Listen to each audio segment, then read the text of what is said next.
Hi,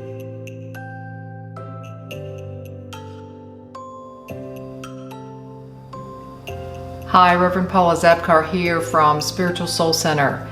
Welcome to the place where we are here to create a movement grounded in love and kindness that transforms us, our community, and the world.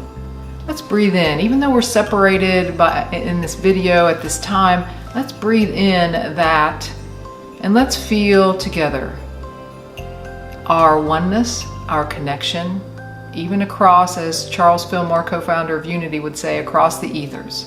Let's just take a moment and breathe in the connection we have when we are grounded, especially in love and kindness. Breathe that in and breathe out.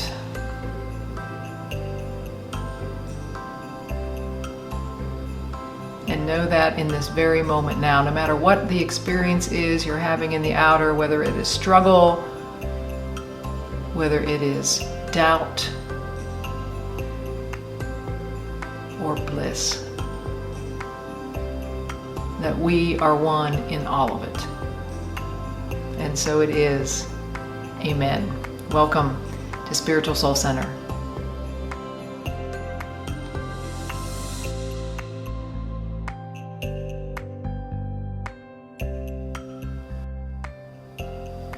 Well, this is the fourth Sunday in Advent. I've been speaking about the time of preparation, which Advent is in the traditional Christian calendar. It's the time of preparing for that Christmas morning. And in the metaphysical way, it is preparing for our own personal new birth, of waking up on Christmas Day and feeling new, feeling different, feeling as if all this preparation that we've made has really made a difference in our spiritual life. Because we do a lot of preparation out here, but the preparation of Advent from a metaphysical and spiritual sense is to prepare my soul, to prepare myself from the inside. And so in week one, I talked about the practices that help us move toward feeling totally different and totally in awe of what we've come to understand and what our practices have brought us to on Christmas Day. So like I said, in week one, I talked about self-acceptance and surrendering to the moment. To be in that exact moment, it's the Moses, "Here I am, Lord" moment. It's the moment of, okay, here I am, what now? Where do I go from here? What is it from here? Here I am, Lord, and surrendering and self-acceptance in that moment. In week two, I talked about forgiveness. And I said that forgiveness is like love. To me, like we are taught that we should love others as we love ourselves. And I think that's the way forgiveness works as well. I used a quote from Maya Angelou that says, "I did then what I knew how to do, and now that I know better, I do better." That, in a nutshell, is what self-forgiveness is about, is to recognizing that I did what I knew how to do, but now that I know something different, I can do something different. And in the book of Love Without End, Jesus Speaks from Glenda Green, he says this about forgiveness. Jesus says, "Forgiveness is an act of perfecting the love that you are." Forgiveness is the act of perfecting the love that I am. And boy, when I think about forgiveness that way, it's a whole nother way of looking at forgiveness. It's a whole nother way of helping me understand what forgiveness is about. Last week, I talked about stillness. I talked about stillness and separating ourselves from the busyness of life and how important that is, not just to bring ourselves peace, but also to create a space for the divine to show up, to create a space for God to infill in me, in stillness.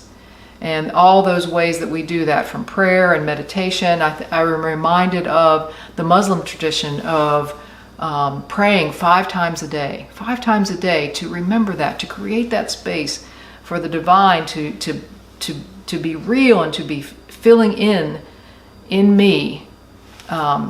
So prayer and meditation, stillness, yoga, breath work, all those things, chanting, being in, when you're listening to music, some people, when they listen to music during meditation, just being present in that every note, and then the space between the notes, which is where God is. We lit the candles then over these past weeks for love and hope and peace. And now, today, I want to talk about joy. Joy. The joy I will talk about today is not happiness. It's not happy when things are going well and unhappy when things aren't going so well. Joy is not swayed by outer conditions. It's not swayed by anything in the physical world. Joy is a way of being. And so we cultivate joy. We cultivate joy. There is nothing wrong with happiness. There is nothing wrong with the happy, bubbly, twirling nature that we feel when things are going really well, when we are with our friends and family, when we're gathered together celebrating and smiling. That is wonderful, oh so wonderful places to be happy. And this is not the joy that I'm talking about today. When you strip all of that, when you strip all of the fun and happiness from a day or a life, joy can still remain. Joy can still remain. Because joy is not about the outer conditions. Joy is a way of being. It's a way of being. It's a spiritual aspect of being. You know, joy doesn't waver based on outside conditions. It is a way of being. And so we cultivate joy in our daily living. That's what we can do. And what does cultivate mean? Well, you know, cultivate means to give special attention to, you know, to promote, to prepare, to cultivate. In farming, of course, the soil is prepared. The soil is prepared for the planting of. And that's really what I want to speak to today, is the cultivation of joy. The cultivation of joy. And we do that through practices. You knew I was going there, right? The practices that cultivate joy. It doesn't mean we practice joy, though. We practice preparing ourselves so that joy grows in us. That's really what I'm talking about. That's really the way joy works. We don't practice joy. We practice cultivating ourselves so that joy grows in us. And the first practice that I want to speak to is the practice of serving others. You know, I believe if there is a lack or limitation anyway in your life, the answer is to serve. It is to give. That is the answer. Not just for the holidays, not for show, not to receive gratitude and thanks back for, not for recognition, not to fix other people, not for that, not to be a martyr and to let everyone know how much we give. No. That's not the practice of serving that brings joy. Those things and practicing in that way, that does not cultivate joy. That's not what it's about. To serve others and feel joy, the Dalai Lama in the Book of Joy says this. He says, the way you practice joyfully, to cultivate joy rather, is to show a genuine sense of concern for the well-being of others. To show a genuine sense of concern for the well-being of others. To let our service to others spring from that, spring from the genuine concern. Not from obligation, not from a sense of self-importance and, oh, look what I can do. You know, one way you can check yourself on that is to practice serving anonymously. That's one way you can do it. You know, to check yourself. It's not what I do to serve others, it's how I show up. And how I show up is cultivating joy in my life. That is what will bring you joy. That is the fertile field from which joy will spring. Service to others. The second one is be kind. Be kind always. Use this in your decision making. Use this in every decision you make. Like, is this kind? How could I be kind right here? What would it look like right here if kindness was out in front? Many of you may say, well, I am kind, Paula. You know, I talk to the clerk at the grocery store. I hold the door. I pay for someone else's coffee even. I smile. You know, I greet people. I give compliments. You know, I am kind. And I would say, great. That's a great practice in kindness. And we know that it's easy to be kind to people who don't push our buttons, who we allow to push our buttons? You know, what about the person you don't really agree with at all on anything? What about the person who shows up in front of you frustrated and angry? What about the person who doesn't understand you and you don't understand them? Like, what about that person? Do we find it in ourselves to be kind and to cultivate kindness no matter what, no matter who it is that shows up in front of us? That's how we cultivate joy in our lives, because we're not thrown off then. We don't allow ourselves to falter into judgment and falter into frustration ourselves when we practice kindness in those maybe more difficult situations. Here's another practice. It's the practice of belonging. It's the practice of showing up in community, because isolation does not promote joy.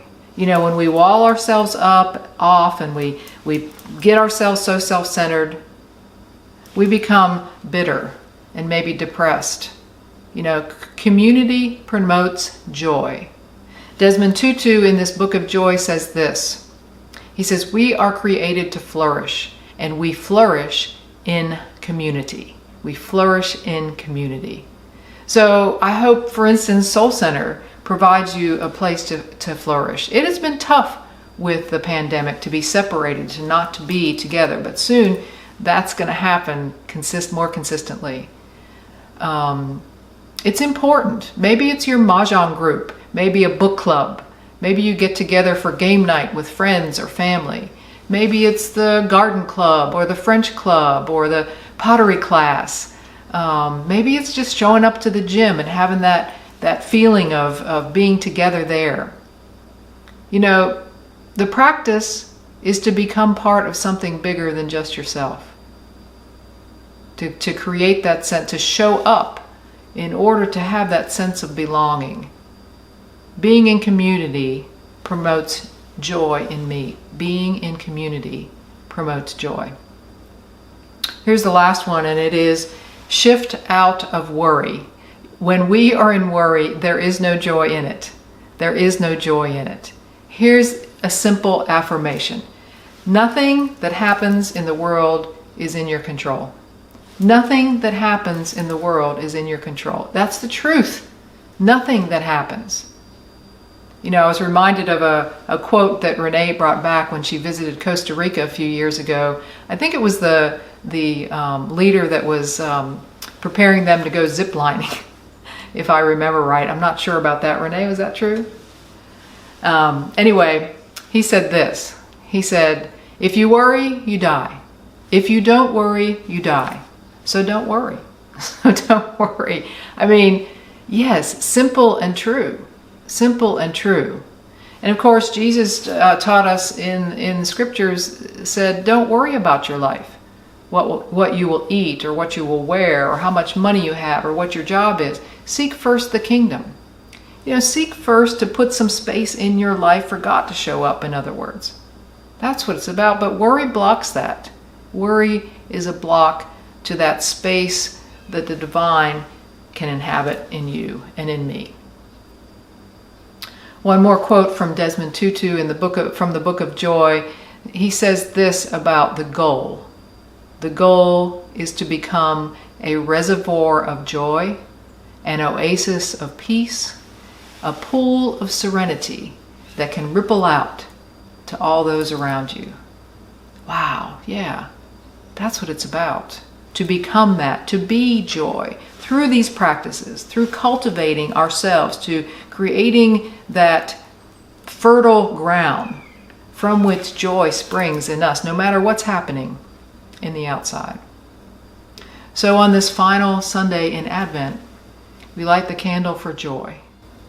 We light the candle for joy. We have lit the candles for love, for hope, for peace, and now to complete the circle, the candle for joy. Let's take a moment on this final Sunday before Christmas to drop within and to visit the practices, to visit them within ourselves.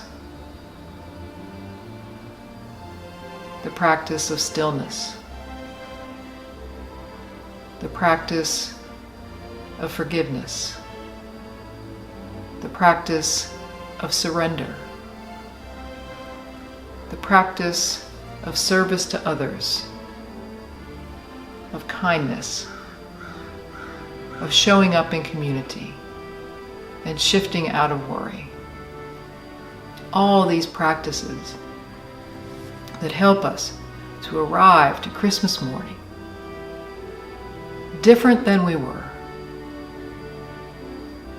in awe of the divine itself, living us fully and completely. For a few moments, let's sit together.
Ever grateful for this time together, we simply breathe in and breathe out and know that the activity of God is as near as that breath, living us, breathing us, sustaining us, strengthening us, carrying us when we feel we can't go on. For that, we are ever so grateful, and so it is. Amen. Well, thank you for joining me on this last Sunday in Advent. Christmas coming up this coming week. I extend to you my warmest wishes and hopes for all that is in your life, and look forward to seeing you at the Burning Bowl service that we'll have on New Year's Eve, and we'll be beginning our in-person services on January 2nd for the White Stone ceremony. So I look forward to being with you, being together very soon. So let's close with this prayer. Pray with me. Let's say this together. May I be filled with loving kindness. May I be well. May I be peaceful and at ease. May I be happy. May all beings be filled with loving kindness. May all be well. May all be peaceful and at ease. May all be happy. And so it is. Amen.